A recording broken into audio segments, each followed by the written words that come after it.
Hindi lahat ng LDR na mahirap dapat bitawan.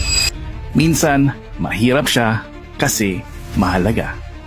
Ito ang top 4 signs na worth it pa rin ang LDR nyo. Para sa ito, LDR, long distance relationship, is exhausting. Hindi to puro kilig. May time zone, may miscommunication, may mga araw na pareho kayong pagod, pero pareho ring tahimik. And yes, may mga times na napapatanong ka na lang, ganito na lang ba palagi? So how do you know kung lalaban pa o nag-hold on ka na lang sa long distance relationship? Top 4, nag-aaway kayo pero nag-uusap pa rin. Hindi perfect ang communication nyo. May tampuhan, may misunderstanding na umaabot ng oras, minsan araw. Pero ang mahalaga, hindi kayo nawawala. Walang biglang disappear, walang silent treatment na walang explanation.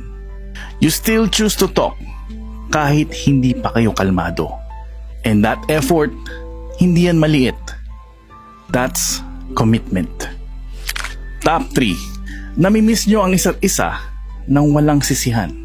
Hindi mo sinisisi ang partner mo sa layo. Hindi rin niya sinisisi ang choice mo.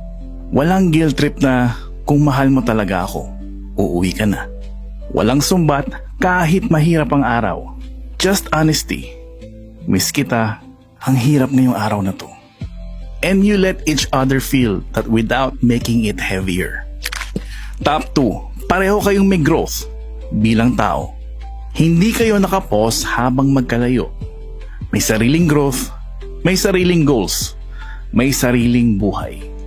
At hindi kayo natatakot na baka maiwanan ang isa't isa. Kasi pareho kayong umaangat. You don't compete, you support each other. You cheer from afar. And that takes maturity. And top 1, kahit pagod na kayo, pinipili nyo pa rin ang isa't isa. Hindi dahil nasanay na, hindi dahil takot mag-isa, kundi dahil malinaw pa rin sa inyo kung bakit kayo nagsimula. Even on those days na tahimik ang mga calls, maikli ang replies, at mabigat ang mundo, you still choose each other. Not perfectly, but intentionally. So kung nakikita mo ang relasyon nyo dito, hindi ka nag-aaksaya ng oras.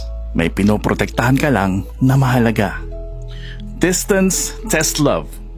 Not to break it, but to prove if it's worth the wait.